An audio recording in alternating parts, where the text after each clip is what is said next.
Episode के starting में हमें दिखाया जाता है नाजूही अपनी फ्रेंड से मिलने जाती है और उसको पीछे से एक आदमी देख रहा होता है। सियोंग भी अपने दोस्त जिनसॉक से मिलने गया होता है। तभी उसके पास उसके दोस्तों का कॉल आता है और वो उन्हें बताते हैं कि जंगुन तायोंग को अपने साथ लेके गया है। तो वो भाग के उसके घर के लिए निकल जाता है। जब वो उसके घर पहुंचता है तो उसे वहां देख के जंगुन काफ़ी ज़्यादा घबरा जाता है। सियोंग उस पर गुस्सा करता है और कहता है कि तू त्योंग को बुली क्यों कर रहा है, और खुद जंगुन से गन लेके उसकी तरफ पॉइंट करता है। जंगुन गिड़गिड़ा के उससे माफ़ी मांगनी स्टार्ट कर देता है, मगर तभी हमें गोली की आवाज़ सुनाई देती है। इसके बाद सीन शिफ्ट होता है और हम देखते हैं कि सियोंग अपने डैड के ऑफिस में आया होता है और कहता है कि एक दिन ये सब कुछ मेरा हो जाएगा। तभी उसकी नज़र वहाँ पे रखी विल पे पड़ती है। जब वो उसे पढ़ता है तो उसे पता चलता है कि त्योंग के डैड ने त्योंग के नाम पे कुछ भी नहीं लिखा होता। तभी वहाँ पे त्योंग के डैड आ जाते हैं। वो त्योंग से कुछ पूछ पाते उससे पहले ही जंगुन के डैड का कॉल उनके पास आ जाता है। तो सियोंग बोलता है कि आप उन्हें कॉल करके बस इतना बोल दो कि सारी चीज़ आपने मेरे ऊपर छोड़ रखी है और सारी चीज़ का डिसीजन अब सिर्फ मैं ही लूँगा। फिर हमें हॉस्पिटल का सीन दिखाया जाता है जहां हम देखते हैं जंगुन के हाथ पे पट्टी होती है और उसकी मॉम और डैड काफ़ी ज़्यादा सियोंग पे गुस्सा कर रहे होते हैं कि वो उनके बेटे के साथ ऐसा कैसे कर सकता है। तभी वहाँ पे सियोंग आ जाते हैं। जंगुन के डैड उससे पूछते हैं कि तुमने मेरे बेटे को क्यों मारा। तो वो बोलता है कि ये तो बस एक ब्लैंक शॉट था। आपका बेटा तो सियोंग को काफ़ी ज़्यादा परेशान करता था। जब भी ये बोर होता था तो वो उसको अपने घर पे बुला लेता था ताकि वो उसे पीट सके और अपना टाइम पास कर सके। ये सुनकर उसके डैड उससे पूछते हैं क्या ये जो कह रहा है वो सब कुछ सही है, तुम ऐसा क्यों करते थे। सियोंग भी भोला बन के बोलता है कि हाँ बताओ तुम ऐसा क्यों करते थे, और उसके हाथ पे जोर से अपना हाथ रख के वहाँ से चले जाता है। बाहर उसे त्योंग बैठा हुआ दिखता है। त्योंग काफ़ी ज़्यादा घबराया हुआ होता है क्योंकि उसे गोलियों की आवाज़ पसंद नहीं होती। तो वो सियोंग से पूछता है कि तुमने मेरी हेल्प क्यों करी। तो सियोंग बोलता है क्योंकि मैं तुमसे सॉरी कहना चाहता था, और उसे बोलता है कि तुम मेरे कार में बैठो, मैं तुम्हें तुम्हारे घर पे ड्रॉप कर देता हूँ। जब वो उसको उसके घर पे ड्रॉप करने जाता है तो वो देखता है कि लैंडलॉर्ड उनके घर पे किराया मांगने आया होता है और वो काफ़ी तेज तेज चिल्ला रहा होता है, और उसके डैड उसके पैरों में पड़ के कुछ समय की मोहलत मांगते हैं। मगर वो बोलता है कि अगर तुम मेरी शूज़ पॉलिश करोगे तो मैं तुम्हें 10,000 वॉन दूंगा, जिसके लिए उसके डैड वो करने के लिए मान जाते हैं। ये सब कुछ देख के सियोंग सोचता है कि पेरेंट स्विच करना मेरे लिए काफ़ी अच्छा डिसीजन था। वही न्यूज़ पे बात चल रही होती है कि इस साल दोशिन कंपनी ने काफ़ी ज़्यादा स्टॉक मार्केट में अपना नाम कमाया है। ये देख के योजिन और जंगुन काफ़ी ज़्यादा शॉक होते हैं। योजिन जंगुन से त्योंग के बारे में पूछती है तो वो बोलता है कि तुम आजकल कुछ ज़्यादा ही उसके अंदर इंटरेस्ट दिखाने लग गई हो। तो वो बोलती है कि हाँ मैं उसमें काफ़ी ज़्यादा इंटरेस्ट दिखा रही हूँ क्योंकि मैं उसे एक दिन मार देना चाहती हूँ। वैसे अब त्योंग का बर्थडे आने वाला है तो तुमने उसके बर्थडे के बारे में क्या सोचा है। कितनी अजीब बात है ना, सियोंग और त्योंग दोनों का ही बर्थडे सेम डेट पे आता है। नेक्स्ट सीन के अंदर हम देखते हैं सियोंग के डैड कंस्ट्रक्शन साइट पे पहुंच जाते हैं पैसे कमाने के लिए। वहाँ पे उन्हें वहाँ पे रहने वाले लोगों को घर में से निकालना होता है। जो काम करने के लिए वो एग्री कर जाते हैं, पर ऐसा करते हुए उन्हें भी अच्छा नहीं लग रहा होता। आज उनको फर्स्ट सैलरी मिली थी, इसलिए वो घर जाते वक्त अपने बेटे के बर्थडे के लिए एक केक भी बाय करते हैं। वहीं सियोंग अपनी लग्जरियस लाइफ और सुपर डुपर बर्थडे पार्टी के लिए तैयार होता है। ये पार्टी नाचुही के डैड ने अरेंज करवाई होती है। नाचुही त्योंग के घर पे उसे बर्थडे विश करने के लिए जा रही होती है। तभी ओल्ड लेडी उसे बोलती है क्या तुम त्योंग के घर जा रही हो, फिर तो तुम सियोंग नाम के लड़के को भी जानती होगी, तो क्या तुम मेरा एक काम करोगी, उसे ये लेटर दे देना और प्लीज़ तुम इसे खोल के मत पढ़ना, उसे कहना कि वो ये लेटर अकेले में ही पढ़े। वहीं त्योंग को त्योंग की मम्मी बर्थडे विश कर रही होती है और उसे कुछ पैसे देती है और कहती है कि बेटा हैप्पी बर्थडे, अपना बर्थडे अच्छे से एंजॉय करना। तो वो बोलता है कि मॉम मुझे इस गिफ्ट की कोई ज़रूरत नहीं है, आपने मुझे पैदा किया है, यही मेरी लाइफ का सबसे बड़ा गिफ्ट है, एंड थैंक यू हमेशा मेरा साथ देने के लिए और मेरे साथ खड़े रहने के लिए। आपको पता नहीं है मैं आपको कितना ज़्यादा प्यार करता हूँ। ये देख के त्योंग की मॉम काफ़ी ज़्यादा शॉक होती है और कहती है कि मुझे ये देख के काफ़ी अच्छा लगा कि अब तुम नॉर्मल हो चुके हो। तभी वहाँ पे नाजूही आ जाती है और वो त्योंग का उसका बर्थडे गिफ्ट देती है। वहीं स्योंग भी अपनी बर्थडे पार्टी काफ़ी अच्छे से एंजॉय कर रहा होता है और वो अनाउंस करता है कि इस बर्थडे पे मैं अपने डैड को कुछ गिफ्ट देना चाहता हूँ। और वो उन्हें कुछ पेपर ऑफर करता है जिस पे लिखा होता है पब्लिक ऑफरिंग सर्टिफिकेट कंपनी दोशिन। ये देखकर उसके डैड काफ़ी ज़्यादा प्राउड फील कर रहे होते हैं। बाद में वो नाजूही के डैड से पूछते हैं कि तुम्हारी बेटी क्यों नहीं आई, तो वो बोलते हैं कि वो बिज़ी होगी, वो भी थोड़ी देर में आती ही है। वहीं नाजूही स्योंग के सारे सर्टिफिकेट्स देख के काफ़ी ज़्यादा खुश हो रही होती है। वहाँ पर वो उसकी ड्राइंग भी देखती है।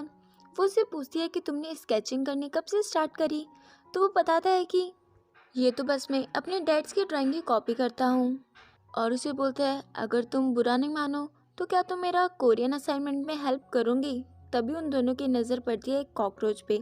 ये देखकर वो दोनों काफ़ी ज़्यादा डर जाते हैं और उस डरी डर में दम एक दूसरे के ऊपर, यानी एक ऑकवर्ड सा मोमेंट क्रिएट हो जाता है। तभी नाजूही के डैड का उसके पास कॉल आता है और वो उन्हें कहते हैं कि जल्दी से स्योंग की बर्थडे पार्टी में आ जाओ।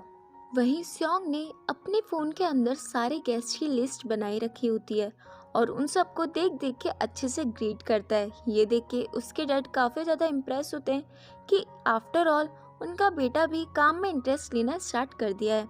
तभी वहाँ पे योजिन भी आ जाती है, तो वो उसे चीप बोलने के लिए सॉरी बोलता है और कहता है कि प्लीज़ अब यहाँ पे कुछ ऐसा मत करना जो तुमने मुझसे पहले किया था रिवेंज लेने के लिए।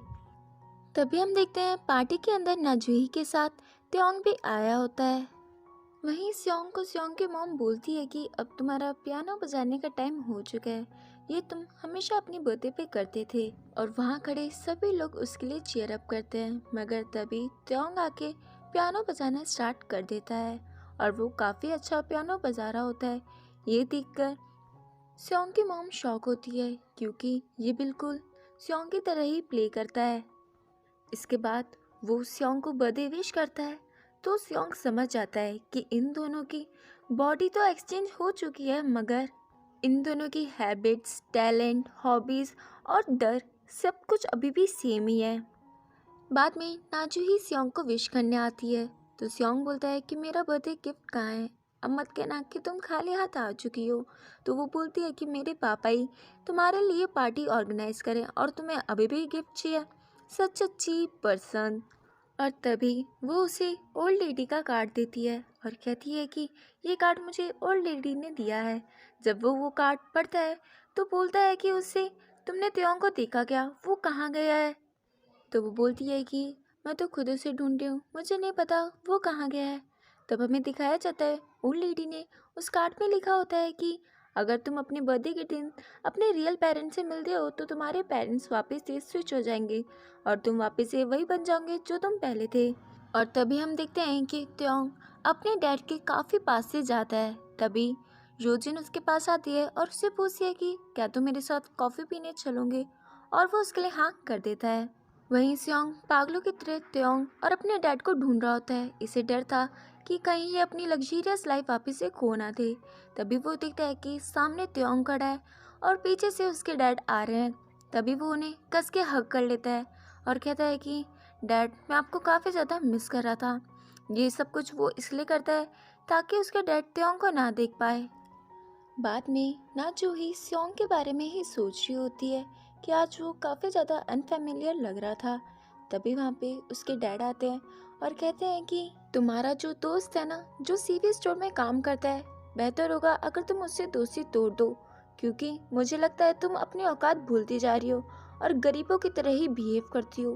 पहले वो लड़की थी जिसने तुम्हारी वॉच चुराई थी, और अब ये, ना जाने ये क्या चुराएगा जब तुम इसके साथ दोस्ती तोड़ोगी। अब अंकल जी को कौन समझाए कि वो तो पहले ही चुरा चुका है नाजूही का दिल। स्योंग की मॉम स्योंग के डैड को बोलती है कि आज त्योंग अपने बेटे की तरह ही पियानो बजा रहा था।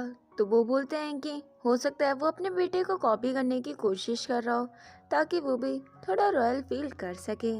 जिसके बाद उसकी मॉम अकेले में जाती है और किसी को कॉल करती है और कहती है कि जितना जल्दी हो सके उतना जल्दी यहाँ पे आ जाओ, क्योंकि मुझे चीज़ें तुम्हारे हाथों से जाती हुई नज़र आ रही है। और वो उस पर काफ़ी तेज चिल्लाना स्टार्ट कर देती है।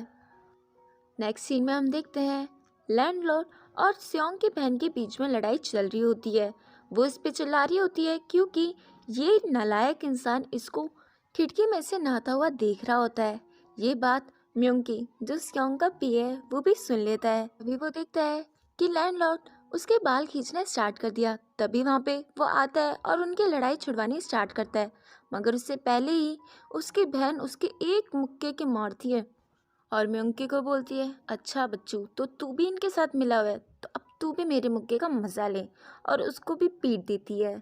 बाद में हम नाजूही और स्योंग को साथ में चलता हुआ देख रहे होते हैं, जहाँ नाजूही स्योंग की त्योंग की काफ़ी ज़्यादा तारीफ कर रही होती है। जो स्योंग बोलता है कि पता नहीं तुम्हें उस गरीब इंसान में ऐसा क्या दिख गया जो तुम उसके साथ उसके घर भी चले गई। वहाँ पे तो पक्का कॉकरोचेस भी होंगे, क्या तुम्हें उन्हें देख के डर नहीं लगा? तो वो बोलती है कि मैं स्योंग को पसंद करती हूँ, तुम्हारे लिए बेहतर होगा अगर तुम उसकी बुराई मेरे आगे ना करो। तो वो बोलता है कि इसको कैसे बताऊँ कि जिसको ये पसंद करती है वो तो मैं ही हूँ। वहीं हम देखते हैं त्योंग को फ्रिज के अंदर एक बॉक्स मिलता है। जब वो उसे ओपन करता है तो उसके अंदर एक लेटर भी रखा होता है, जिसमें लिखा होता है कि आई एम सॉरी बेटा, मुझे पैसे कमाने की वजह से बाहर जाना पड़ेगा और इसलिए मैं अभी तुम्हारे पास नहीं हूँ तुम्हारे बर्थडे के दिन, बट हैप्पी बर्थडे, अपना बर्थडे अच्छे से एंजॉय करना, तुम्हारे पापा तुमसे बहुत ज़्यादा प्यार करते हैं। बाद में हम देखते हैं पुलिस स्टेशन के बाहर लैंडलॉर्ड बोलता है कि माना मैंने इसे नहाते हुए देखा, मगर उसे भी देखने का कोई फायदा नहीं हुआ। अपनी बेइज्जती सुन के उसकी बहन उसे वापस से पीटने जाती है, मगर म्योंकी उसे रोक लेता है। तो वो उसे बोलती है कि तुम्हारे पास और कोई काम नहीं है क्या दूसरे के काम में टांग अड़ाने के अलावा? तो वो बोलता है क्या तुम्हारा यही तरीका है तुम्हारी मदद करने वाले को थैंक यू बोलने का? तो वो उसे अपना कार्ड देती है और कहती है कि तुम मेरे सैलून में आ जाना, मैं इसके बदले में तुम्हारे बाल काट दूंगी। और ये सारी बात म्योंग के जाके स्योंग को बता देता है। स्योंग ये सारी बातें सुन के काफ़ी तेज हंसना स्टार्ट कर देता है और उसे बोलता है कि तू काफ़ी ज़्यादा लकी है जो उसके गुस्से से बच के आ गया, वरना उसके गुस्से से आज तक कोई नहीं बच पाया। स्योंग का ऐसा नेचर देख के म्योंग उसे बोलता है कि स्टेट में उस इंसिडेंट के बाद से तुम्हें गन काफ़ी ज़्यादा गंदी लगती थी और तुमने अब गन भी यूज़ करनी स्टार्ट कर दिया। अब जानी तुम्हें उससे ज़्यादा डर नहीं लगता, अब तुम काफ़ी ज़्यादा बदल गए हो। ये देखकर मुझे काफ़ी अच्छा लगा। स्योंग सोच ही रहा होता है कि ऐसा क्या हुआ था जिसकी वजह से त्योंग गन से इतना ज़्यादा डरता है। तभी उसके पास एक आंटी आती है और वो उसे एक दवाई देती है, जिस दवाई को देखने के बाद वो सोचता है कि हो या ना हो पक्का उसे कोई ना कोई बीमारी है जिसके बारे में मुझे पता लगाना ही होगा। नेक्स्ट सीन में हम देखते हैं स्योंग लैंडलॉर्ड के पास अपना घर खरीदने जाता है, जहाँ पे उसके मॉम डैड रहते हैं, मगर लैंडलॉर्ड वो घर उसे देने से मना कर देता है और स्योंग के साथ बदतमीजी भी करनी स्टार्ट कर देता है। तो स्योंग बोलता है लगता है तो इस तरह नहीं मानेगा, तुझे अच्छे से सबक सिखाना ही पड़ेगा, और म्योंकी उसे पीटना स्टार्ट कर देता है।